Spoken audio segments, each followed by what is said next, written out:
Então, boa tarde, pessoal, boa tarde, internacionalistas. Boa tarde, então, internacionalistas. Hoje, dia 20 de janeiro de 2021, dia histórico, né, para a história dos Estados Unidos. Hoje, a primeira mulher vice-presidente, né, negra e mulher vice-presidente dos Estados Unidos, né, está acontecendo agora, após Joe Biden e a Kamala Harris, né, a Kamala já fez o juramento como vice-presidente ou vice-presidenta, e daqui a pouco o Joe Biden, acredito que já deva ter feito também o juramento, né? Hoje, então, no período da tarde, está acontecendo a posse de Joe Biden, né? Presidente, então, agora o presidente dos Estados Unidos. Os democratas retomam, então, o poder por lá. Bom, pessoal, tratando-se da nossa disciplina de História das Relações Internacionais na Era Moderna, História das Relações Internacionais A, hoje é o nosso...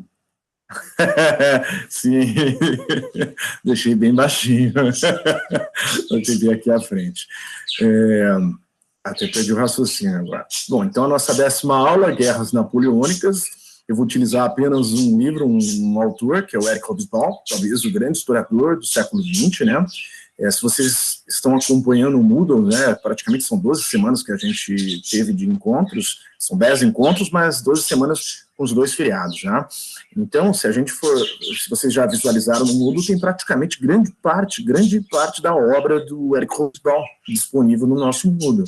Novamente, eu aconselho, recomendo e sugiro que vocês baixem esse material, porque em breve, né, quando haver o encerramento dessa cadeira, dessa disciplina, vocês já não terão mais acesso ao conteúdo dessa cadeira, dessa disciplina. Então, eu faço aqui uma sugestão, uma recomendação para que vocês adquiram, né, tenham acesso a esse material, baixem esse material, para que vocês tenham disponível, né, na biblioteca digital de vocês, no acervo bibliográfico digital de vocês, esse material, que eu acho que é um material muito importante. É um grande autor das relações internacionais, um grande autor da história, que trata tanto a história moderna quanto a história contemporânea.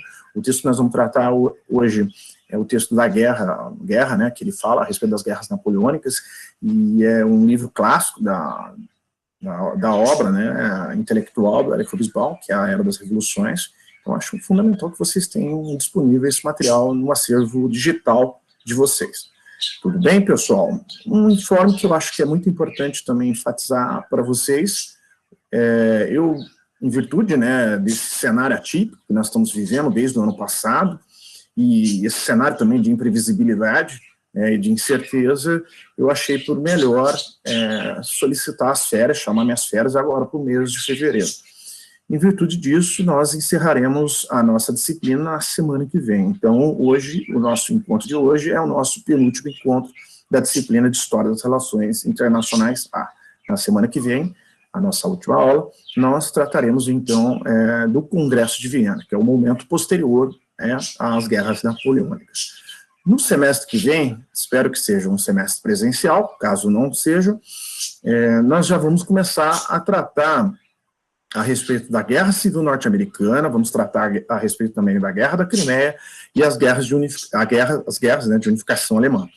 Serão os 3 primeiros temas que nós trataremos na próxima disciplina, que é a História das Relações Internacionais B, que tem diversos temas para serem tratados, além da Guerra Civil Norte-Americana, além da Guerra da Crimeia, que antecede a Guerra Civil Norte-Americana, depois as guerras de unificação alemã, um rápido comentário a respeito das guerras de unificação italiana. Depois a gente já vai falar sobre o imperialismo europeu na África, principalmente na África, né? De como que foi a dominação britânica, de como foi principalmente a dominação francesa no continente africano. Em seguida, nós vamos falar os fatores, as razões para a ocorrência da Primeira Guerra Mundial. Em seguida, nós falaremos sobre a Primeira Guerra Mundial, depois o período entre guerras, principalmente o surgimento do nazismo, do fascismo na Itália, nazismo na Alemanha, em seguida a Segunda Guerra Mundial, e depois, sem sombra de dúvida, tratarmos sobre o início e fim da Guerra Fria. Embora, pessoal, nós tenhamos a cadeira, que até tivemos nesse semestre letivo, a cadeira de História das Relações Internacionais da Guerra Fria. Nessa disciplina a gente trata com maiores detalhes a respeito dos fatos, dos incidentes, dos fenômenos ligados à Guerra Fria, né? Até a cadeira vai também ter o seu desfecho na segunda-feira. Nós vamos falar sobre o fim da Guerra Fria na aula da segunda-feira próxima. Tudo bem, pessoal? Alguma dúvida em relação a esses pontos que eu destaquei, em relação a ser nosso penúltimo encontro? Na semana que vem, nosso último encontro, trataremos sobre o Congresso de Viena. Hoje, então, o texto básico é do Eric Hobsbawm, A Era das Revoluções, vamos falar sobre a Guerra das Napoleônicas, mas, claro que o grande personagem histórico da aula de hoje é, sem sombra de dúvida, Napoleão Bonaparte. Napoleão Bonaparte. Tudo bem, pessoal? Alguma dúvida? Algum questionamento? Isso, Bárbara, perfeitamente. Hoje é, sem sombra de dúvida, a última aula do portfólio. Hoje ainda eu tentarei deixar disponível no Moodle, encaminho também por meio de vocês, encaminho por mensagem a prova. Caso não, amanhã, na parte da manhã, bem cedinho, eu acordo todos os dias, praticamente 5h30, 6 horas da manhã, já deixo disponível para vocês a prova, para que vocês tenham praticamente quase uma semana para responder. Novamente, serão 4 questões dissertativas sobre as temáticas que tratamos até, né, o dia de hoje. Perfeito, Bárbara? E não se esqueça que semana que vem, peço gentilmente que vocês assistam também a próxima aula, Congresso Europeu, o Congresso de Viena, né, Congresso de Viena, nós vamos discutir a respeito do mundo pós-guerras napoleônicas. Tudo bem?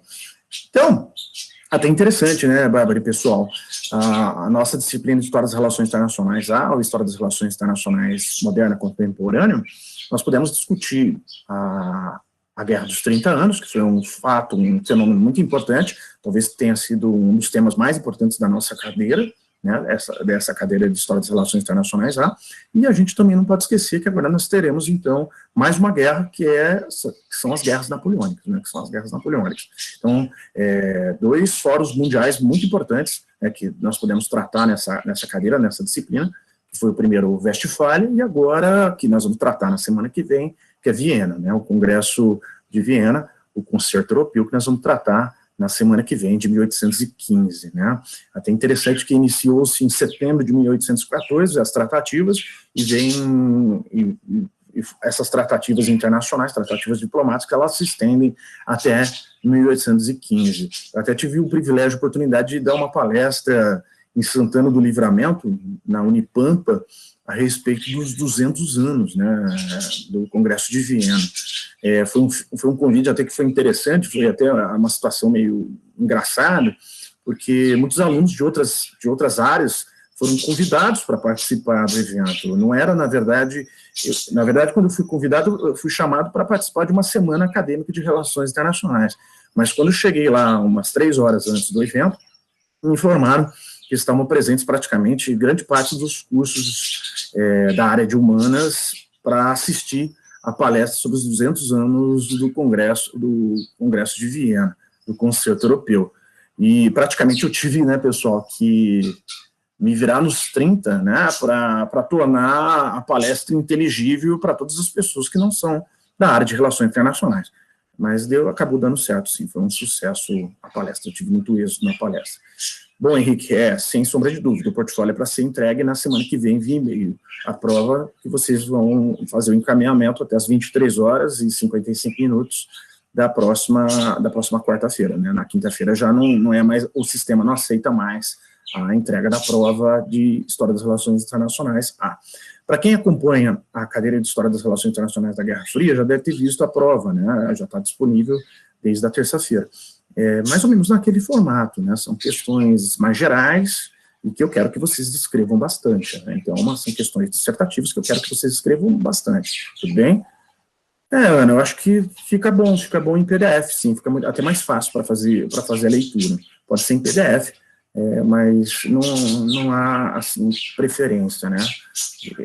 Claro que se for em PDF é melhor, eu acho que fica muito mais fácil, muito mais tranquilo para fazer a leitura. Pessoal, mais alguma dúvida? Mais algum questionamento?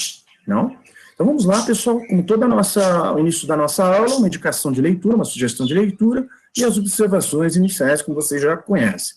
Bom, hoje então, não seria nada mais adequado do que uma obra que estivesse ligada a Napoleão Bonaparte. Esse livro aqui, que eu tive a oportunidade de comprar num sebo no ano passado, da Elizabeth Longford, essa autora, ela tratou, estudou por muito tempo a respeito do Duque de Wellington, que é conhecido também como Duque de Ferro, e nesse livro intitulado O Homem que Venceu Napoleão, a História do Duque de Wellington. Fala um pouco a respeito da biografia do Duque de Wellington, do Duque de Ferro, e fala um pouquinho a respeito de como ele venceu Napoleão Bonaparte na sexta coligação contra o grande exército de Napoleão Bonaparte. Interessante que narra um pouco, desde o nascimento até a morte do Duque de Wellington. É um livro muito curto. Eu acredito que, quando eu fiz a leitura numa tarde, ao início da noite. O livro tem 133 páginas, uma gostosa leitura, fácil de ler.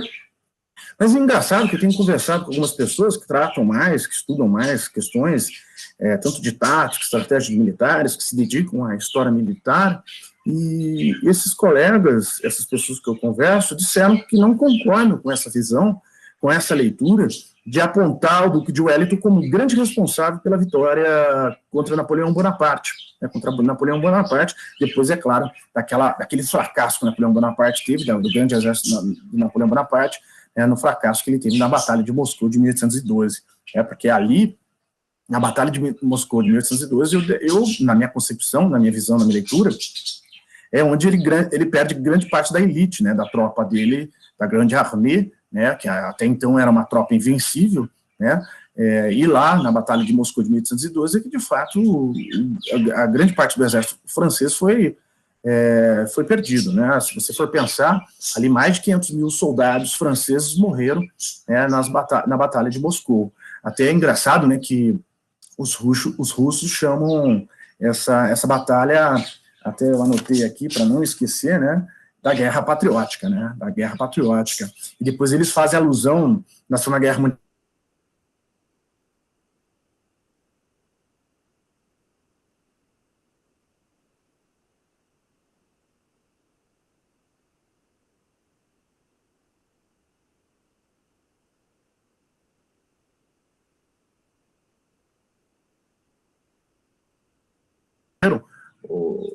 Foram feridos na Batalha de Moscou de 1812, é interessante também uma série de documentos, de obras que foram lançadas a partir de então. Tchaikovsky, para quem gosta de música clássica, lançou fez uma homenagem, desculpem pessoal, a essa batalha. É interessante também que o von Clausewitz, que é um autor que é muito utilizado, principalmente pelo professor Igor Castellano, que é professor colega do curso, ele, que é um leitor assíduo, um leitor atento da obra de Clausewitz, da obra da guerra, que eu acho que é um dos grandes clássicos de estudos militares. O Clausewitz ele fala a respeito da guerra total, ele já identifica elementos da guerra total nas guerras napoleônicas. Até é interessante que vocês façam uma pesquisa a respeito desse grande autor, o Clausewitz, que era um militar prussiano que fez um estudo a respeito das guerras napoleônicas e que ficou intrigado, perplexo em relação aos desfechos da guerra e principalmente da Batalha de Moscou de 1812. Na literatura, a gente pode destacar também o Tolstói, não sei se vocês já tiveram oportunidade, tiveram o privilégio de ler esse grande autor russo, esse grande romancista russo, que escreve Guerra e Paz, e ali ele narra também um pouco das batalhas a respeito das guerras napoleônicas, principalmente a respeito também da Batalha de Moscou de 1812. É interessante também que, como o Napoleão Bonaparte, a genialidade militar de Napoleão Bonaparte ficou em questionamento a partir da Batalha de Moscou de 1812. Dito isso, pessoal, feito esse comentário mais intrínseco e ligado à obra que eu indiquei para vocês, que fala um pouquinho a respeito da história do Duque de Wellington, e que identificam essas pessoas que eu tinha comentado com vocês, eles falam que, na verdade, foram os prussianos que foram responsáveis pela vitória contra Napoleão Bonaparte, depois que foi, de fato, a derrota final de Napoleão Bonaparte. Eles rechaçam um pouco essa hipótese, a teoria de que foi o Duque de Wellington o grande responsável pela vitória contra o Napoleão Bonaparte e a derrota final do Napoleão Bonaparte. Bom, pessoal, observações iniciais. Uma coisa que eu gostaria que vocês fizessem uma pesquisa, que eu acho interessante, era a respeito do bonapartismo. Eu sugiro que vocês façam uma pesquisem a respeito do bonapartismo. Mas, em geral, em síntese, o que significa o bonapartismo? Então, em linhas gerais, o bonapartismo pode ser chamado de ideologia política de culto à personalidade. Ou seja, em nossos dias, é frequentemente usado para definir, né, um tipo de governo em que o poder legislativo perde força e o executivo se fortalece. Então, no modelo bonapartista, o governante quer ser um ditador, mas busca construir uma imagem carismática de um representante popular. Pessoal, pergunta que eu faço para vocês. Hoje em dia, nós podemos destacar, chamar a atenção de que nós estaríamos vivendo um período de bonapartismo de alguns dos nossos líderes ocidentais e orientais? O que vocês acham? É uma pergunta que eu faço para vocês refletirem, e na pesquisa que vocês fizerem a respeito do bonapartismo, talvez identificar quem que poderiam ser líderes carismáticos, líderes populares que anseiam uma certa ditadura, que há um culto a essa personalidade, né, que poderiam serem considerados bonapartistas. Tudo bem? Lanço, então, esse desafio, essa reflexão, essa pesquisa para que vocês façam a respeito dessa ideia do bonapartismo. Então, a primeira observação que eu faço a respeito desse bonapartismo, que, então, é um pouco do legado do Napoleão Bonaparte. É esse culto à personalidade, ao carisma desse líder político, que a gente não pode esquecer que o Napoleão Bonaparte era líder político, Napoleão Bonaparte era um legislador, Napoleão Bonaparte era um gênio militar, um general, então ele tinha todas essas características e havia, de fato, um culto à personalidade de Napoleão Bonaparte durante as guerras napoleônicas. Esse culto à personalidade de Napoleão Bonaparte, né? Bom, outra questão que eu acho importante, como segunda observação inicial, né, pessoal, são alguns aspectos mais de curiosidade. O grande compositor Beethoven, que tinha feito uma homenagem a Napoleão Bonaparte, quando ele começou a escrever, na verdade ele já tinha composto a Terceira Sinfonia, e ele intitulou essa Terceira Sinfonia de Buonaparte, de Buonaparte. E aí o subtítulo era Para celebrar a memória de um grande homem. Só que vocês devem se lembrar de um episódio histórico muito importante no período do Napoleão Bonaparte, que o nome, então, dessa composição, da Terceira Sinfonia do Beethoven, ficou até o dia 2 de dezembro de 1804, na data coroação formal do agora Napoleão I, na Catedral de Notre Dame, um dos momentos mais notórios da história, ocorreu nesta noite, né? Então, aconteceu um ato surpreendente, vocês devem se lembrar desse ato, quando o Napoleão Bonaparte, o Napoleão agora I, ele retira a coroa das mãos, né, do Papa Pio VII, que viajara especialmente para a cerimônia, e o Napoleão Bonaparte, ele mesmo se coroou numa postura para deixar claro que ele não toleraria autoridade alguma superior à dele, né? Então, ele mesmo se autocoroou, né? E ele também coroou a sua esposa, a imperatriz Josefina, né? Então, dizem os relatos que essa postura do Napoleão Bonaparte provocou um acesso de fúria no nosso querido compositor, né, o Beethoven. E aquilo que ele, na concepção do Beethoven, significava um ato de tirania, né? Ele pegou, então, a Terceira Sinfonia, arrancou o nome de Napoleão, fez ali uma rasura, né, no topo da partitura, rasgou o papel em dois e jogou no chão, né? E depois, então, ele mudou para Heróica, né? Ele mudou, então, o título da Terceira Sinfonia para Heróica, que até então era chamado de Buonaparte, né? E era uma homenagem, então, a um grande homem. Depois o próprio Beethoven disse, né, nos seus relatos, que tratava-se de um homem medíocre, igual a todos os outros, né? Que é um tirano e outros impropérios que ele disse a respeito do Napoleão Bonaparte. Algo que também é bem interessante a respeito, e tem muita história a respeito do Napoleão Bonaparte, até nos dias de hoje, né, mas principalmente naquela época, a respeito do Arco do Triunfo, né, que é um dos locais mais visitados, uma parada turística obrigatória quando se viaja à França e principalmente a Paris, né. Há um relato que o arco começou a ser construído em 1806, né, e em 1805, né, como vocês sabem, o Império conquistou uma das suas principais vitórias na Batalha de Austerlitz. E dizem que, como havia um número de efetivo militar do Napoleão Bonaparte, do exército francês, muito reduzido em relação aos seus adversários, dizem que, a partir daquele momento, né, contra as tropas austro-russas, né, apesar, então, de ter um número muito inferior, né, às tropas austro-russas, o exército francês levou vantagem. Então, dizem os historiadores, principalmente os historiadores militares, que a Batalha de Austerlitz foi uma obra-prima da tática de Napoleão Bonaparte, de Napoleão I. Né? Então, dizem que a genialidade de Napoleão Bonaparte ficou muito exposta nessa famosa Batalha de Austerlitz.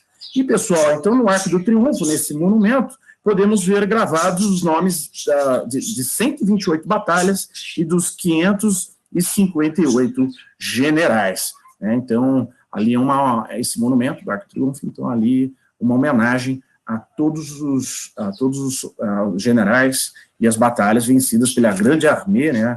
Um exército que era considerado tão temido, né, e que era considerado invencível para a época. Tudo bem, pessoal? Dito, então, essas observações iniciais, dito também, relatado a sugestão da obra de hoje, eu pretendo aqui fazer um material que já está disponível no Moodle, desde o nosso primeiro dia de aula, né? E eu vou fazer aqui a leitura, bem breve, de um texto que eu reuni. Não, na verdade, eu vou fazer o seguinte, tem todo aquele material que está disponível, eu vou seguir uma seguinte ordem. Eu vou ler a respeito do golpe de 18 de Brumário, depois eu vou falar sobre... Ah, tá, sim, perfeitamente, Ana, só um momento. Já escrevo aqui. Vamos lá. Batalha de Austerlitz. É interessante, Ana, que essa batalha de Austerlitz ficou considerada como, então, ali ficou evidenciada a genialidade militar de Napoleão Bonaparte, de Napoleão I, se vocês preferirem. Até interessante que um outro aspecto também é destacado, ele venceu bastante em relação à questão tática, né, em relação à questão tática, né, nessa batalha. Pessoal, então o roteiro que eu vou seguir a partir de agora vai ser o seguinte. Vamos lá, então, como eu pretendo aqui falar com vocês. Eu vou escrever aqui para vocês, tá, pessoal?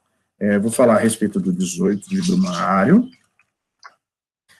Em seguida, eu vou falar a respeito da política externa da França napoleônica.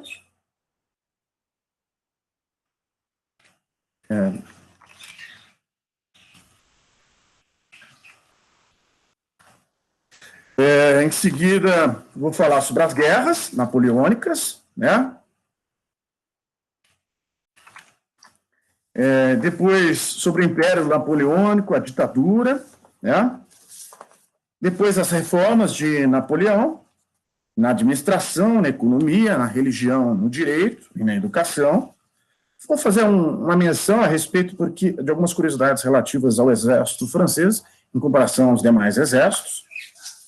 E depois, se vocês me aguentarem até lá, falar a respeito do texto do Éric Hobsbawm, destacar alguns pontos principais do texto do Éric Hobsbawm, texto esse que está também com o resumo lá, disponível para vocês, a respeito de todos desses tópicos. Pessoal, podemos ficar com todos esses tópicos? Posso tratar a respeito de todos esses tópicos no encontro de hoje? Pode ser? Maravilha. Mas vamos rapidamente, vou pegar aqui um pouquinho desse texto que eu redigi, e aí em seguida a gente segue a ordem que eu tinha mais ou menos acordado com vocês agora há pouco. Caso se torne muito cansativa, a gente interrompe antes. Vamos lá, então, esse texto aqui que eu redigi, eu acho interessante para a gente pegar o final da Revolução Francesa, quer dizer, não o final da Revolução Francesa, mas até o momento de ascensão do Napoleão Bonaparte. Vamos lá, então. Então, no desenrolar da Revolução Francesa, nas duas últimas décadas do século XVIII, os jacobinos assumiram o poder, né, como a gente tinha tratado na semana passada, nós falamos a respeito das fases da Revolução Francesa. E instalaram a chamada fase do terror, ou terror revolucionário. Nessa fase, que se tornou crucial a partir do ano de 1793, uma série de crises começou a ocorrer na França, tanto de ordem política quanto de ordem econômica e militar. Tais crises implicaram a insatisfação dos setores políticos mais moderados, os quais passaram a articular o afastamento dos jacobinos do poder. Eu tinha até enfatizado a respeito desse aspecto, né?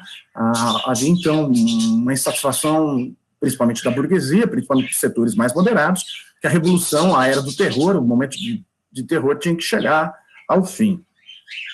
Então, portanto, tornava-se necessário o estabelecimento de uma nova estrutura política, que fosse gerenciada por um líder habilidoso, e com grande prestígio popular. Olha que interessante essa parte, esse trecho que eu acabei de destacar. Então tinha que ser um líder habilidoso do ponto de vista político, mas que também trouxesse um carisma e um prestígio popular. Napoleão Bonaparte, apesar de jovem, destacou-se como um dos mais respeitáveis generais do exército francês durante a Revolução. Sua habilidade na guerra devia-se a variados fatores, mas principalmente a verdadeira reforma que empreendeu com suas tropas, concedendo vantagens, motivação, profissionalização e, sobretudo, a infusão de um espírito nacional nos soldados. Eu acho que esse aspecto também, é um dos mais destacados em termos de Napoleão Bonaparte, soldados profissionais, além disso, soldados cidadãos, soldados representando e levando a bandeira francesa.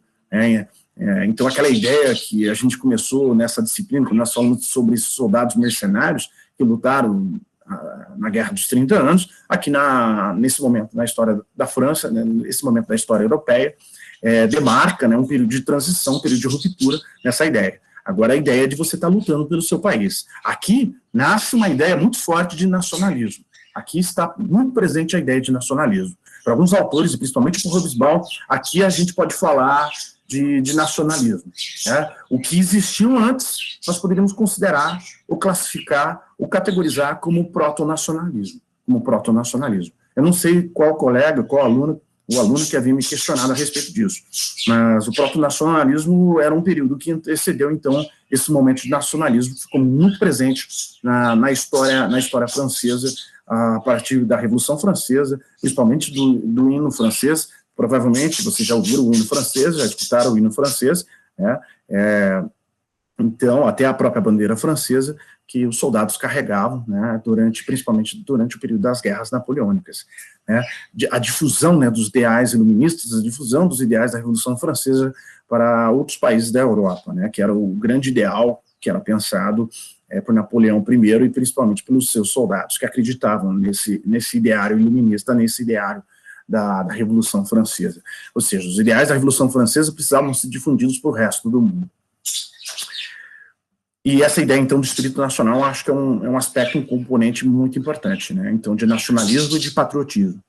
O exército de Napoleão foi o primeiro exército popular da história ligado à ideia de nação, a nação francesa, ao contrário dos exércitos tradicionais, que eram eminentemente aristocráticos. Então, Napoleão assumiu o poder, apoiado pelos setores da burguesia, que queriam o fim do diretório, comandado pelos jacobinos. Então, Napoleão pôde, assim, reprimir tanto os revolucionários que estavam à esquerda, tanto os monarquistas que estavam à direita direita política da França à época. Então, ele foi magistral, Ele conseguiu, então, anular a esquerda, ligada ao movimento jacobino, e principalmente ao grupo de direita que era ligado à monarquia, A manobra político-militar que o colocou no poder ficou conhecido, como vocês sabem, o 18 Brumário, nome que faz referência ao dia e mês do calendário revolucionário, em 1799. Então, no ano seguinte ao golpe, uma nova Constituição foi promulgada, fortalecendo o poder executivo e dando a Napoleão o cargo de cônsul vitalício. Entretanto, dado o enorme poder que passou a concentrar como cônsul, ele tornou-se imperador dos franceses. Esse fato tornou-se símbolo da total independência que o novo imperador passou a ter em relação à igreja, já que antes era o Papa que coroava o rei. Então, aquele momento simbólico, que ele mesmo se autocoroou, é o momento de demonstrar que ele era o imperador, que ele não estava à mercê de qualquer outro poder, não havia outro poder acima dele. Falando, então, do 18 Brumário, vamos, então, mais a fundo no texto que também temos disponível no Moodle. Então, o desgaste do governo diretório continuou a agravar-se, a corrupção e a inflação aumentavam cada dia a insatisfação popular, os exércitos revolucionários em vários pontos da Europa começavam a sofrer derrotas, em face de uma segunda coligação de países inimigos da Revolução. A gente não pode esquecer que os países aristocráticos, os países monárquicos, queriam o restabelecimento da monarquia, dos Bourbons no poder, e houve, então, essas guerras em relação à França. Então, diante dessa situação, a burguesia começou a abandonar o governo do diretório e passou a buscar no exército a força capaz de reorganizar a nação. Veja que detalhe interessante, pessoal? Sempre quando há uma insatisfação popular, a burguesia, ou o grupo que faz parte da elite política e econômica, ela vai procurar no exército, uma forma de se apoiar e de promover o que a gente pode chamar de golpe, né? De golpe, né? E se a gente for fazer um histórico a respeito de vários países que passaram por essa situação, seja na América Latina, seja na África, seja na Ásia, ou mesmo na Europa, sempre há essa busca de encontrar elementos no exército, ou o próprio exército apoiar o golpe, né? Então, nessa época, o elemento de maior liderança era o general Napoleão Bonaparte, celebrizado especialmente da vitoriosa campanha da Itália em 1796. Né? Então, em 1798, Napoleão comandava o exército que combatia no Egito, a desmoralização do governo do diretório era cada vez maior, então setores da burguesia, como já foi enfatizado agora há pouco, clamavam por um governo forte, moralizador, e diversas conspirações estavam em andamento, tanto da esquerda dos jacobinos, que buscavam o poder, apoiados pelos sans-culottes, e também grupos ligados à direita, ligados ao movimento aristocrata, ao movimento monárquico. Né? Então, no mês do Brumário, de 1799, os preparativos para um golpe de Estado estavam prontos, e com a volta de Napoleão do Egito, o movimento foi desencadeado, contando com o apoio do exército e da alta burguesia. Então, o que fez Napoleão, primeiramente? Ele dissolveu o Conselho dos 500, o Conselho dos Anciãos, sem encontrar qualquer resistência, e estabeleceu um novo governo. Então, o período revolucionário chegava ao fim e começava um período de consolidação, como já foi dito na semana passada, do poder da burguesia. Interessante, só um comentário breve, essas vitórias também no Egito. Havia um egiptólogo, agora eu não consigo pronunciar de forma correta, mas era um especialista no Egito Antigo. O nome dele é Jean-François Champollion. O Jean-François Champollion, ele vai ser um dos primeiros estudiosos a decifrar os hieroglifos egípcios. E aí, muito da história egípcia é graças a esse estudioso francês, o Jean-François Champollion, né? Então, a Pedra Roseta, que é descoberta no Egito, ele consegue, a partir dela, desencadear toda uma série de estudos a respeito do Egito Antigo, né? Que isso, então, teve muita força para a gente conhecer um pouco da história antiga do Egito. Bom, política externa da França napoleônica, pessoal. Então, a França napoleônica, a partir da ascensão do Napoleão, desenvolveu uma política externa que já se delineava no fim do período revolucionário. Continuou, claro, a difusão dos ideais burgueses pela Europa, mas com Napoleão a França tornou-se claramente imperialista, dominando vários países europeus. Né? Então, contra o expansionismo francês, a Inglaterra e os países monárquicos continuaram a formar coligações, e as guerras se sucederam com breves períodos de paz. Pessoal, interessante, então os países monárquicos eles fazem uma aliança que está fundada naquele princípio que a gente já conversou, nós já tivemos oportunidade de conversar, que é o princípio de equilíbrio de poder. Então forma-se ali um princípio de equilíbrio de poder contra essa tentativa de ascensão de hegemonia por parte da França. Então temos de um lado uma pretensa hegemonia por parte da França, e de outro lado essa tentativa de equilíbrio do poder, essa aliança formada pelos países monárquicos, principalmente liderado pela Inglaterra, contra a França napoleônica. Então, durante esse período, vai ser um período de guerras napoleônicas com breves períodos de paz. Até interessante para quem gosta da autora Jane Austen, já provavelmente já assistiram filmes baseados nos romances da Jane Austen. É interessante que a Jane Austen praticamente não faz referência, nas suas grandes obras, O Orgulho, Preconceito, entre outros, a respeito das guerras napoleônicas. Há breves referências em relação às guerras napoleônicas.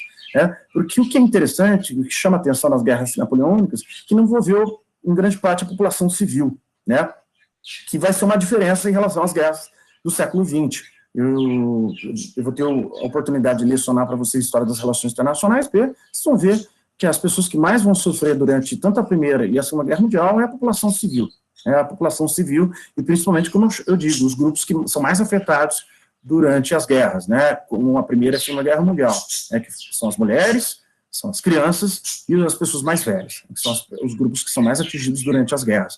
Mas são as populações civis que vão morrer, em grande número, em grande quantidade, tanto na Primeira quanto na Segunda Guerra Mundial. Mas, até então, as guerras, que podemos falar da Guerra dos 30 anos, claro, ali teve grande perda de população civil, mas o maior número sempre nas guerras, até a Primeira e Segunda Guerra Mundial, eram normalmente os grupos militares, né, as pessoas que estão envolvidas diretamente no conflito militar, no conflito bélico, né. Isso vai se modificar muito a partir da guerra de ter esse caráter de ser uma guerra total, como é enfatizado, como é pensado, né, na obra do Otto von Clausewitz. Tá?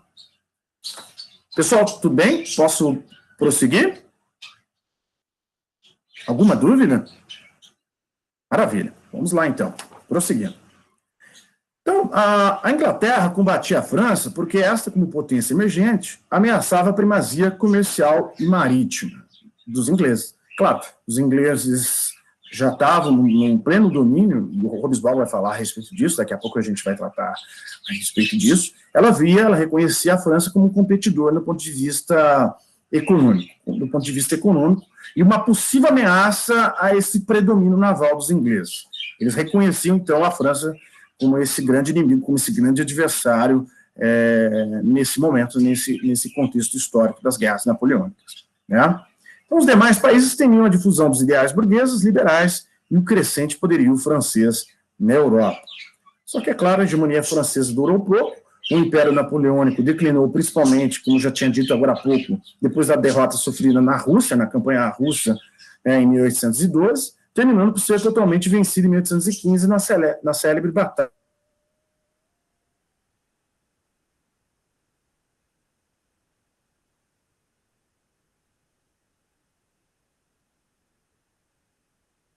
de Walter em 1812 e a Batalha de Waterloo, em 1815. Os ingleses foram mandados para a ilha de Santa Helena, perdida no meio do Atlântico, onde veio a morrer em 5 de maio de 1821. Existem vários relatos que diziam que ele sofreu um envenenamento, mas há outros que dizem que provavelmente ele tinha um câncer. Né? Até há relatos a respeito de Napoleão Bonaparte que ele era um homem muito glutão, comia demais, bebia demais, até ele se embriagou depois do fracasso da Batalha de Moscou de 1812. Né? Ele se embriagou, voltou praticamente embriagado de lá, perplexo em relação à derrota que ele levou por lá. Né? Então, com a Batalha de Waterloo, terminou a epopeia que a burguesia francesa havia iniciado com a Revolução. Por toda a Europa iniciou-se um período de reação contrária a tudo que representasse mudança e progresso. Então, que na semana que vem, quando eu for falar sobre o Congresso de Viena, sobre o Concerto Europeu, nós vamos falar sobre o restabelecimento da ordem conservadora. Restabelecimento da ordem conservadora. E, pessoal, quando fala restabelecimento da ordem conservadora, é tudo contra movimentos liberais e contra movimentos nacionalistas. A própria criação da Santa Aliança é com esse propósito, de derrubar qualquer iniciativa nacionalista, qualquer iniciativa liberal. Então, a partir de 1815, inicia na Europa, a partir desse momento, uma ordem conservadora. Uma ordem conservadora que quer varrer qualquer movimento de caráter nacionalista, qualquer movimento de caráter liberal. Tá? E é interessante que, então, esse mundo restaurado, a partir do fim das guerras napoleônicas, principalmente a partir de 1815, é um momento de que havia, por parte principalmente do representante austríaco, Metternich, né, de que a Europa viveria um período de paz. E até é interessante, né, pessoal, depois de 1815 só vai ter guerras localizadas, né, na história europeia. Vai haver guerras localizadas, como foi a Guerra da Crimeia, e como vão ser as guerras de unificação alemã e as guerras de unificação italiana. Né. Os autores das relações internacionais também consideram o século XIX como um período de paz na Europa. Não vai haver uma guerra entre as principais potências, vão ser guerras de caráter mais localizado. Eu vou destacar um pouco a respeito disso na semana que vem, e depois nossa primeira aula do semestre que vem também eu vou enfatizar a respeito dessa característica do século XIX, porque os historiadores chamam o século XIX de um período de século de paz, chamado de século da paz para os europeus. Até o Kissinger, né, que é um autor que já foi falado com vocês, né, foi secretário de Estado do governo Nixon, ele imaginava, ele supunha que ele gostaria que o mundo do século XXI tivesse mais ou menos uma característica dessa ordem europeia conservadora do mundo pós-guerras napoleônicas. O Kissinger mais ou menos imagina que o ideal para o mundo de paz e de estabilidade internacional seria a partir das 5 potências, né, as 5 potências da ONU, que são parte, né, do Conselho de Segurança da ONU, entrassem numa era de consenso, não entrassem na era de conflito, e aí estabelecesse uma ordem internacional a partir dessas 5 potências. Então, muito do que eu vou falar na semana que vem, a respeito do Congresso de Viena, do Concerto Europeu, dessa ordem europeia conservadora, é mais ou menos idealizada pelo Kissinger, o que ele imagina, o que ele pressupõe, o que seria um mundo de paz e estabilidade internacional. Então, ele imagina que se o Conselho de Segurança da ONU, com 5 membros permanentes, com poder de veto, entrasse numa era de consenso, de acordo, eles regessem as relações internacionais mundiais. Então, é basicamente isso que eu acho interessante frisar em relação ao pensamento do Kissinger. Tudo bem? Bom, vamos então, eu vou pular para um aspecto aqui, falar sobre as reformas do Napoleão, e depois eu vou para a questão das guerras, depois vou para o texto do Hobsbawm. Vamos prosseguir então, pessoal.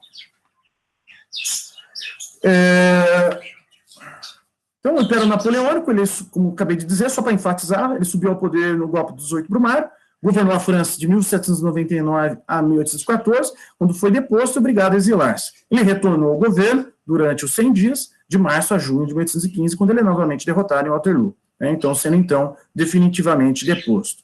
Então, sob vários aspectos, pessoal, o governo de Napoleão afastou-se bastante dos ideais de liberdade e igualdade apregoados pela Revolução.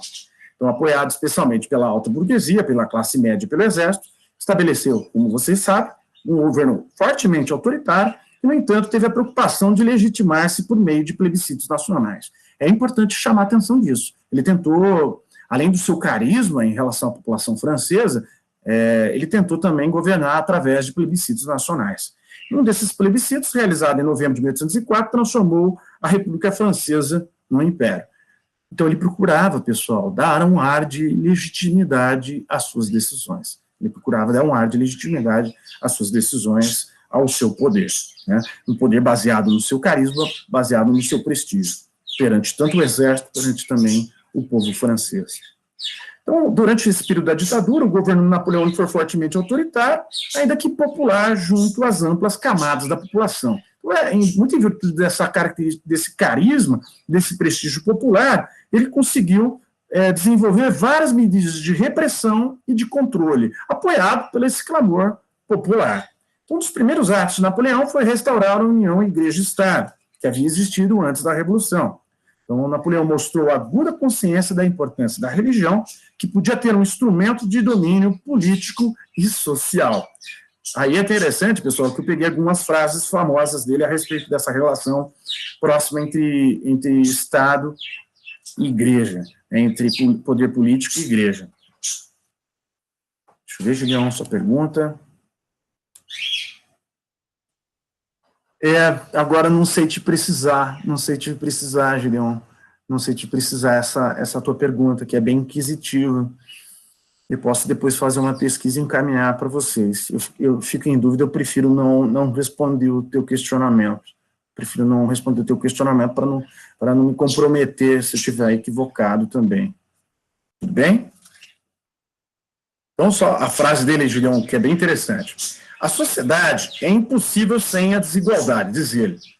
A desigualdade é intolerável sem um código de moralidade, um código de moralidade é inaceitável sem a religião. Prosseguindo outra frase. Na religião, não vejo o mistério da encarnação, mas o mistério da ordem social. Veja que ele, então, ele utiliza a questão da religião para ser um aspecto tanto de moralidade como de domínio e de controle. Outra frase importante de Napoleão. Os homens que não creem em Deus, não podemos governá-los. Escuta o que ele vai dizer. Precisamos matá-los. Então, ele vê a ideologia da religião, da existência de Deus, como algo importante, como algo fundamental para o domínio e para o controle. Olha o que ele vai dizer, essa última frase. Pessoal, o povo precisa de uma religião e essa religião deve estar nas mãos do governo. Muito esperto, Napoleão Bonaparte, muito astuto, muito maquiavélico, E ele faz, então, essas observações. Achei interessante chamar essa atenção desses aspectos, dessa relação, dessa proximidade, dessa promiscuidade entre Estado e religião, entre igrejas. Em 1801, o Papa, então, Pio VII, Napoleão assinaram a concordato, estabelecendo que o governo francês talvez essa aqui tenha a sua resposta, Gideon. Nomearia os bispos e pagaria salários ao clero. Você vê que, então, aqui, Gideon, é o Napoleão que fica, então, responsável por esse processo de nomeação dos bispos e pagamento dos bispos, né, e pagamento ao clero. Então, veja que ele centralizou esse poder ficou centralizado nas mãos do Napoleão Bonaparte. Napoleão organizou uma polícia secreta que, sob o comando do odiado Fouché, prendeu arbitrariamente, torturou e assassinou os opositores do regime. Veja que, então, ele tinha domínio, controle, tinha um serviço de espionagem, esse serviço de espionagem torturava, prendia, matava, então, opositores do regime. A imprensa viveu alguns dos seus piores dias. Numa carta a Fouché, datada de 22 de abril de 1804, Napoleão dizia, abre aspas, pessoal, reprima um pouco os jornais, faça-os colocarem bons artigos, faça compreender os diretores dos debates e da publicidade que já passou um tempo em que, percebendo que não lhes são úteis, não suprimiria como todos os outros, que o tempo da Revolução terminou, e que senão um partido na França, que eu não permitirei, olha o que ele diz, jamais que os jornais digam ou façam nada contra os meus interesses. Veja que, então, esse período de ditadura, além de ter o controle e domínio em relação à religião, havia também controle e domínio em relação à imprensa. Né? Só seria publicado, e até os opositores do regime que foram praticamente perseguidos, reprimidos e assassinados durante o seu governo. Então, vejo que não havia também oposição a Napoleão Bonaparte, embora acabei de dizer para vocês, né, ele procurava dar um ar de legitimidade ao seu poder através de alguns plebiscitos. Tudo bem, pessoal? Algumas reformas de Napoleão, e depois nós vamos para a guerra e depois para o texto do Hobsbawm. Reformas de Napoleão, pessoal. Vou destacar, então, na administração, na economia, na religião, no direito e na educação. A administração, ele indicava, é claro, pessoas de confiança, pessoas próximas a ele. Né? Na economia, criou-se o Banco da França, em 1800, regulando-se a emissão das moedas, reduzindo-se a inflação e inserção, claro, de tarifas protecionistas, fortalecendo o comércio e a indústria francesa, estímulos à produção e ao consumo interno. Então, veja que ele adotou medidas protecionistas para proteger o comércio e a indústria francesa e deu também estímulos à produção e ao consumo interno. Desculpa, pessoal. Religião. A Concordato de 1801, onde, né, Gideon, ele vai confiscar as propriedades da igreja, mas ele vai procurar, de algum modo, compensar o clero. Direito. Eu acho que o direito é uma parte que ele teve uma parte muito destacada, uma parte muito importante nas reformas que ele promoveu. Né? Ele promove o Código Napoleônico, o Código Civil de 1804. Então, ele desenvolve a ideia do casamento civil, separado do casamento religioso, o respeito à propriedade privada, o direito à liberdade individual e igualdade de todos perante a lei, né, a ideia, então, da isonomia, né, que está em vigor na sociedade francesa, e muitos países também que imitaram, copiaram, né, a respeito do direito desse Código Napoleônico. Na educação, ele reorganizou o ensino, e a prioridade foi a formação do cidadão francês. Então, a ideia, né, pessoal, que é muito interessante, da educação pública, né, da educação pública. Então, educar as crianças, os adolescentes e jovens franceses. Né? Então, a educação pública é um período que vai ser bastante destacado também durante o período napoleônico. Bom, aspecto em relação às tropas da Grande Armée francesa. O exército francês, como vocês sabem, é um exército muito bem treinado assim de forma bastante exaustiva, disciplinado, membros voluntários da própria população. Né? Então, faziam membros que eram da própria população francesa, lutavam ao lado do exército francês. Mesclava, então, capacidade técnica e disposição ideológica, um serviço militar obrigatório, dos 18 aos 24 anos, né? Então ele tornou o serviço militar obrigatório durante esse período. Ponto central do exército francês, dizem então os autores, era um corpo coeso, capaz de movimentar-se com o máximo de velocidade em seus deslocamentos, recorrendo sempre à ofensiva como elemento surpresa. Então, pessoal, o aspecto que é muito importante chamar do ponto de vista tático, e do ponto de vista estratégico e tático do exército francês, é um exército ofensivo, é um exército ligado a uma ação ofensiva, tá? Uma ação ofensiva e ao elemento surpresa. É diferente, por exemplo, do ponto de vista tático, do ponto de vista estratégico, o exército inglês, que sempre teve uma característica de ser um exército mais defensivo, de ser mais cauteloso nas suas ações ofensivas, né? Porque se a gente for fazer uma análise das ações ofensivas do exército britânico em algumas batalhas, foram um fracasso, né? Por exemplo, a Batalha de Sebastopol, na Guerra da Crimeia, onde perdeu grande parte da cavalaria inglesa nessa batalha, né? Ainda há mais dois pontos em relação ao exército francês. Ofensiva pautada decisivamente na força da infantaria, na luta corpo a corpo, tendo como arma fundamental a baioneta. Então, eles também se destacavam nessa luta corpo a corpo, principalmente na arma fundamental, a baioneta. E é interessante que o mito da invencibilidade do exército francês ficou de 1794 a 1812. Então, eles carregaram esse mito da invencibilidade por um bom tempo, né, pessoal, de 1814 a 1812, e nesse sentido, é por isso que muitas academias militares, até hoje, dizem da genialidade militar, tanto do ponto de vista estratégico, quanto do ponto de vista tático, em relação ao Napoleão Bonaparte, tudo bem? Várias academias militares ainda destacam e estudam, né, fazem esse estudo da história militar, principalmente a respeito das batalhas, das vitórias, principalmente daquela batalha que eu tinha acabado de enfatizar, a Batalha de Austerlitz, tá? Pessoal, uma comparação em relação aos demais exércitos, e aí eu achei esse aspecto muito importante sublinhar para vocês. O exército prussiano, na data de 1806, ele tinha 142 generais. Só que, pessoal, olha que aspecto interessante.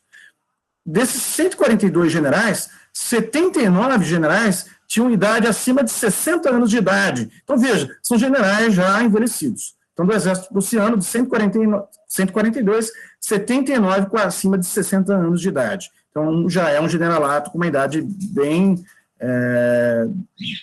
alta, né? Napoleão, por exemplo, do exército francês, chegou general aos 24 anos. Murat, que era um outro general importante do exército francês, aos 26. Ney, 27. Davout, 26. E Junot, 29 anos. Veja que, então, a idade dos generais franceses são bem abaixo dos 30 anos de idade. Então, são generais muito novos. Então, um outro aspecto que eu poderia destacar, além desse generalato com idade bem jovem, bem abaixo dos 30 anos, praticamente eu citei 5 aqui abaixo dos 30 anos, é a ideia da hierarquia mais móvel e mais democrática, né? Uma hierarquia mais móvel e mais democrática. Então, permitindo que pessoas das classes populares pudessem também chegar ao cargo de oficiais, né? Ao cargo de oficiais. Um aspecto, só para ressaltar, pessoal, embora isso eu vou enfatizar em História das Relações Internacionais B, é que o generalato francês, durante as vésperas da Segunda Guerra Mundial e durante a Segunda Guerra Mundial, já é um generalato com uma idade também bem alta, generais muito velhos, generais bastante envelhecidos já da Primeira Guerra Mundial, diferentemente dos generais alemães, né, da Segunda Guerra Mundial, que são generais mais novos, né? Os generais, então, com ideias mais progressistas, com ideias mais novas, modernas, né, das guerras, né, de uso de tanque, de uso de aviões, né, de novas táticas, de novas estratégias.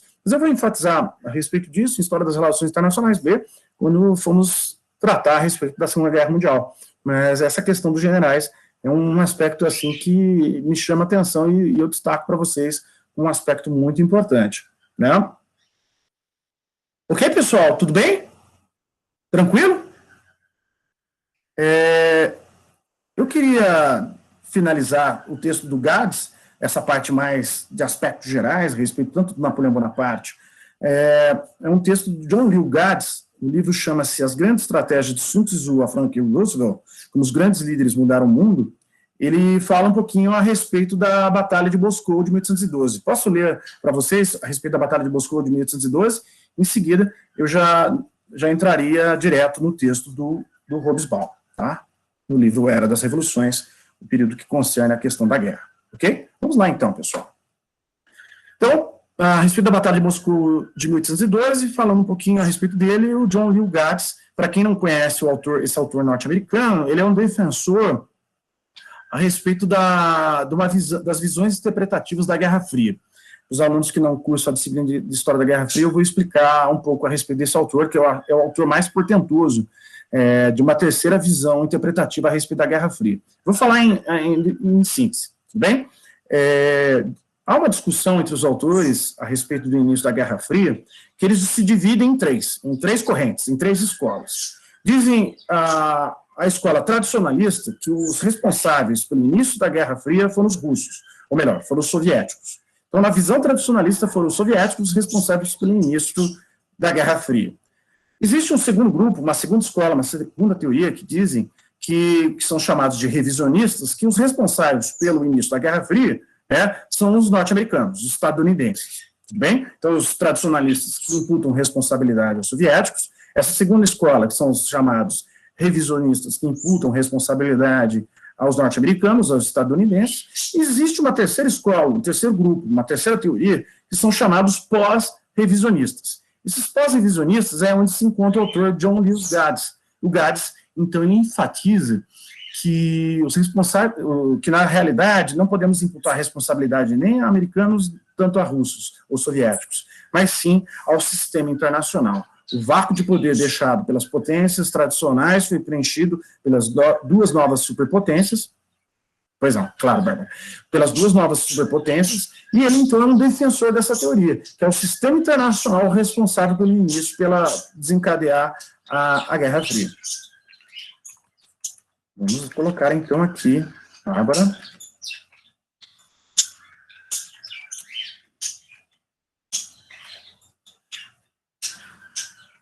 Bárbara, esse é o nome do autor e o defensor dessa teoria pós-revisionista. Fica essa breve apresentação a respeito, por nada, Bárbara, essa breve apresentação do John Lewis Gaddis, que é considerado, então, um autor muito portentoso em relação a essa teoria pós-divisionista, embora hoje, atualmente, ele virou um defensor da teoria tradicionalista, ele está mudando, está se convertendo à teoria tradicionalista, dizendo que, na realidade, ele está modificando a ideia, né? Está querendo dizer que agora, na visão dele, na opinião dele, nas leituras que ele tem feito, na produção intelectual que ele tem desenvolvido, os responsáveis seriam os soviéticos. Mas isso não é o tema da nossa aula. Vamos ler aqui, então, a respeito da Batalha de Moscou de 1812. O Napoleão não resistiu ao impulso de tomar a cidade de Moscou, esperando com essa atitude convencer o czar Alexandre I a assinar a paz. Quando sua intenção foi frustrada, o maior gênio militar, diz o Gaddis, desde Júlio César, comportou-se como um cachorro, que depois de correr atrás de um carro e alcançá-lo, não sabe o que fazer em seguida. Nesse meio tempo, como o mais humilde dos soldados de Napoleão poderia lembrá-lo, o inverno chegava. Pessoal, para quem não sabe, as temperaturas no inverno da Rússia podem chegar a menos 38. E foi o que aconteceu. Em alguma dessas batalhas de Moscou de 1812. Então, o general Inverno foi, para alguns autores, foi também um dos responsáveis pela vitória dos russos na famosa batalha, da ofensiva napoleônica, da batalha da ofensiva francesa nesse período. Então, Clausewitz denominou esse ponto de culminante da ofensiva de Napoleão. Com isso, quis dizer que os franceses haviam derrotado a si mesmos pela exaustão. Em consequência, Napoleão perdeu seu exército e, em 1 ano e meio, o trono. O czar russo desfilou triunfante por país, foi recebido em Londres com deferência e chegou a jantar em Oxford na Câmara Radcliffe, enquanto os dignatários observavam das galerias fascinados. A gramática da guerra, escreve Clausewitz em Da Guerra, pode ser própria, abre aspas, mas sua lógica não. Com treino, disciplina e liderança superior, exércitos podem perder temporariamente o instinto humano de fugir do perigo. O combate, como descobre o novato de Clausewitz, desafia o senso comum. Com o tempo, entretanto, a lógica bloqueia, confunde e suplanta tal gramática. O sentimento heróico se esvai, assim como as ofensivas diminuem, quanto as filas para suprimentos se alongam.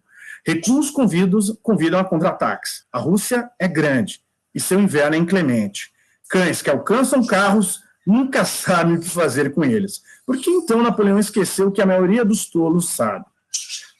Talvez porque o senso comum seja tal qual o oxigênio. Quanto mais alto se sobe, mais escasso se torna. Eu achei esse texto maravilhoso, tem lá disponível para que vocês leiam depois. À medida que cada triunfo superava o anterior, a gramática de Napoleão transformou-se em sua lógica. Então, sempre alcançar mais vitórias, e não percebendo o risco, o perigo que havia a partir de mais vitórias que poderiam levar à exaustão, a uma possível derrota. Então, como César ascendeu tão acima do básico, perdeu a noção do conjunto. Tais ascensões podem ser assombrosas, como antigamente eram os balões de ar quente, mas a gravidade sempre aí está presente. Então, é interessante, pessoal, a respeito disso. Até interessante, depois nós vamos falar na Segunda Guerra Mundial sobre a Batalha de Stalingrado, durante a Segunda Guerra Mundial, eu destaquei aí a temperatura de menos 38, e em algumas na Batalha de Stalingrado, as temperaturas vão ficar também abaixo de menos 40. Vejam um inverno rigoroso da Rússia. Tudo bem, pessoal? Feito estas observações gerais a respeito de Napoleão Bonaparte, a respeito das reformas, a respeito desse texto do Gades que eu achei interessante, não sei se vocês gostaram, a respeito dessa questão da gramática da guerra, da ambição, né, militar, que pode fechar os olhos para os perigos, para as ameaças futuras, né, e também dos outros elementos que eu destaquei, o generalato jovem dos franceses, comparados, por exemplo, aos demais exércitos, destaquei apenas um, né, a questão das reformas que foram promovidas por ele, a política externa. Vamos para o texto, então, agora, pessoal, do Hobsbawm. Vou destacar alguns pontos, alguns aspectos. O texto é bastante interessante, é uma leitura um pouco longa, talvez seja os capítulos mais longos que vocês tiveram nesse semestre. Eu fiz aqui um resumo, depois eu peço que vocês façam a leitura, vou destacar alguns aspectos, então, desse resumo, para a aula também não ficar tão maçante, espero que não esteja maçante. Então, diz o Hobsbawm, ele inicia o texto da página 115 à página 127, que eu destaquei como uma primeira parte. Ele diz que de 1792 a 1815 houve guerra quase ininterrupta na Europa, né, em combinação ou simultaneamente com outras guerras fora do continente. Então, ele fala que nas Antilhas, Levante e Índia, na década de 1790, em princípios de 1800, e algumas operações navais em várias partes, e depois nos Estados Unidos, 1812 e 1814. E ele diz que, então, pessoal, olha que coisa interessante, que as consequências da vitória ou derrota foram consideráveis, e elas transformaram o mapa do mundo. Então, essas guerras napoleônicas e essas guerras que estão acontecendo nesse período, que foram quase ininterruptas, elas alteram um pouco o mapa do mundo. Tudo bem? Então, esse aspecto relativo ao mapa do mundo vai sendo alterado a partir das guerras napoleônicas, das guerras que acontecem nesse contexto histórico. Ele destaca que essas guerras têm dois tipos de beligerantes, que seriam aqueles que querem modificar os poderes e aqueles que querem modificar os sistemas, né? E é claro que ele considera a França como um exemplo dessa tentativa de modificar os poderes e de modificar os sistemas, né, de modificar os sistemas. Eu achei bem interessante essa parte, né, que ele destaca a respeito disso. Então, a França participa do tradicional jogo de aliança, de contra-aliança, de blefe, de ameaça e de guerra. E, então, a diplomacia também vai ter um aspecto muito importante nesse período, nesse contexto histórico, pessoal. É interessante, né, que a França vai ser admirada por uma série de intelectuais desse período, até já tinha comentado, se não comentei, eu falo agora, Hegel, quando viu aquela imagem de Napoleão montado a cavalo, ele dizia que ali estava a razão montada a cavalo. Veja a admiração de um grande intelectual, de um portentoso filósofo, a respeito de Napoleão Bonaparte. Então, uma grande série de intelectuais da Europa vão admirar Napoleão Bonaparte. Até os Estados Unidos também vão admirar a nação França, vão admirar a França, a Revolução Francesa, durante esse período. Então, pessoal, praticamente toda pessoa instruída de Hobsbawm admirava a Revolução Francesa e admirava também o Napoleão Bonaparte. E o Hobsbawm, ele cita um pouco desses portentosos intelectuais, portentosos filósofos, né? Tanto ingleses, do campo da literatura, do campo da filosofia, cientistas, químicos, então uma série de intelectuais de grande parte da Europa que vão ter essa fascinação, por Napoleão Bonaparte, vão ter essa admiração por Napoleão Bonaparte. Então, é bem interessante essa parte introdutória do texto do Hobsbawm a respeito dessa admiração, tanto dos Estados Unidos, e tanto essa admiração por parte de pessoas que se destacaram nesse período, nesse contexto histórico. Bom, aí, pessoal, na segunda parte, da página 127 e 129, depois vocês vão ver o resumo que está presente no Moodle, ele fala que ele não quer entrar em detalhes a respeito das batalhas, ele diz que a relativa monotonia do sucesso francês torna desnecessário discutir as operações militares de guerra terrestre com grandes detalhes. Né? Ele diz que no período de 1793, 94, os franceses preservam a Revolução, 94, 95 ocuparam os Países Baixos, a Renânia, partes da Espanha, Suíça e Savoia. Em 1796, a celebrada campanha italiana de Napoleão deu toda a Itália e quebrou a primeira coalizão contra a França, ele é muito bem sucedido. Então ele faz aqui menções rápidas, né, a respeito desses sucessos do exército napoleônico. Né? A expedição de Napoleão a Malta, Egito e Síria, em 1797 e 1799. Ele isola o poder naval britânico, né? E aí depois ele cita uma série de vitórias, de batalhas que os franceses vão conquistando ao longo do tempo. Né? Só que ele faz uma provocação que ele diz que também ali é uma ruptura em relação à questão naval. Né? Que no mar, em 1805, tem a famosa Batalha de Trafalgar, de 1805, né, quando há uma tentativa por parte dos franceses de invadir a Inglaterra, a Grã-Bretanha, pelo Canal da Mancha.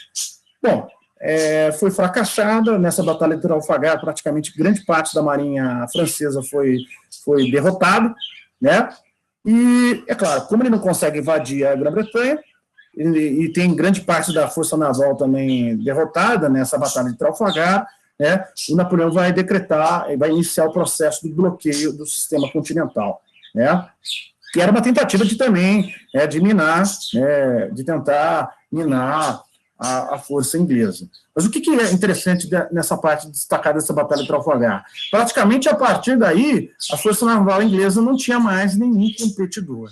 Não tinha mais nenhum competidor. Então, na verdade, quem estava se aproximando de ter uma força naval igual à força naval dos britânicos eram os franceses. Só que a partir de 1805, quando eles perdem essa Batalha de Trafalgar, decreta essa força naval inglesa que ela vai praticamente ficar muito superior às demais potências europeias, por praticamente durante todo o século XIX. Praticamente durante parte do século XIX.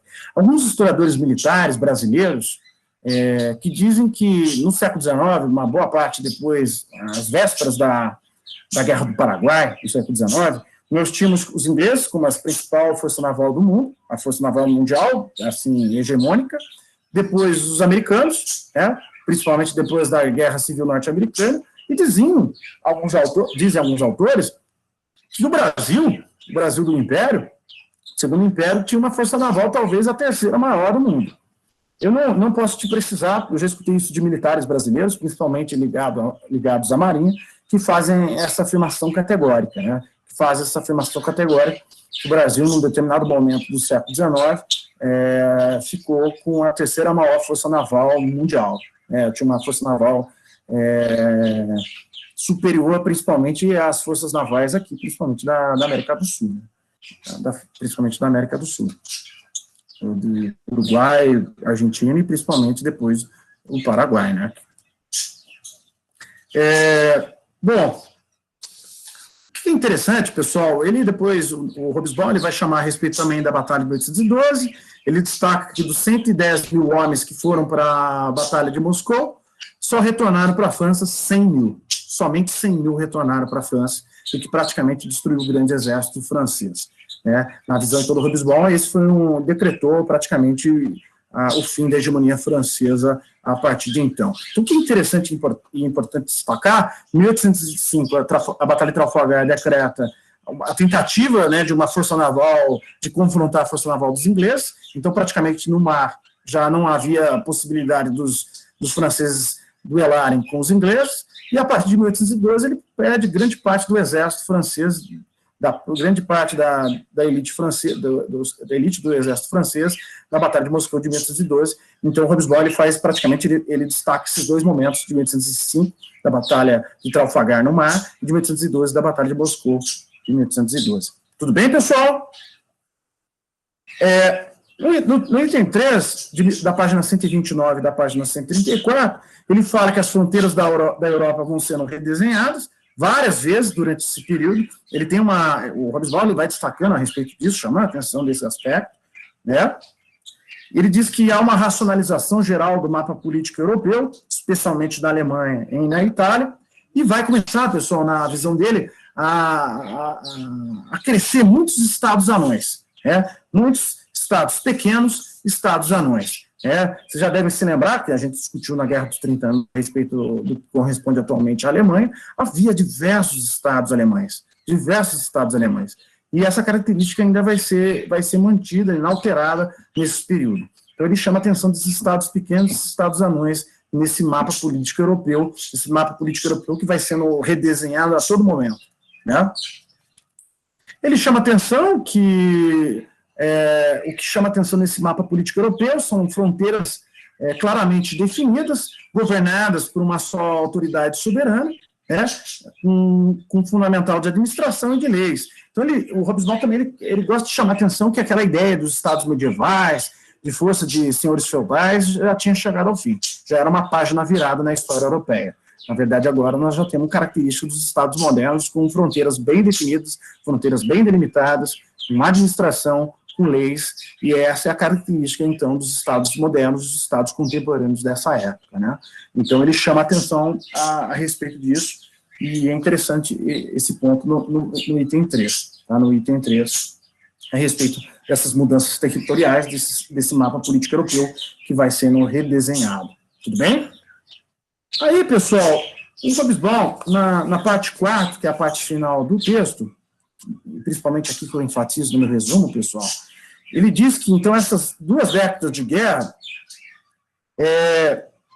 ele diz assim, vou abrir aspas, as perdas puramente humanas, devido a essas 2 décadas de guerra, não parecem ter sido, pelos padrões modernos, assustadoramente altas. Embora, na verdade, nenhum governo tenha tentado avaliá-las e todas as modernas estimativas sejam vagas, e não passem de puras conjecturas. O que ele quis dizer aqui? Que as perdas humanas não foram tão assustadoramente altas em relação às guerras, por exemplo, a Guerra Civil Norte-Americana e principalmente a Primeira e Segunda Guerra Mundial. Ele acha que, então, as baixas não foram tão altas, assustadoramente altas, comparáveis a outras guerras, como a Primeira, a Segunda e principalmente a Guerra Civil Norte-Americana. Ele faz mais ou menos um levantamento do número que mais ou menos foram 1 milhão de mortes durante todo esse período, que acabei de destacar para vocês. Então, que as outras guerras tiveram um número de perdas humanas muito superior a esse número das guerras napoleônicas. E, pessoal, eu acho que no texto do Hobsbawm, que é uma gostosa leitura, um ponto que também eu considero muito importante, ele diz que a Grã-Bretanha, decisivamente, nas guerras napoleônicas, ele eliminou o seu maior competidor em potencial. Então, ele, além de eliminar o seu principal competidor do ponto de vista político, do ponto de vista militar, ele eliminou também do ponto de vista econômico. Então, a partir desse período, a partir da derrota dos franceses, e isso já é praticamente, o Hobsbawm também ele ressalta esse aspecto, a Grã-Bretanha vai se tornar a oficina do mundo, durante praticamente 2 gerações. Então, além de se tornar uma força naval irresistível, hegemônica no mundo, no século XIX, ela não vai ter também competidor no ponto de vista econômico.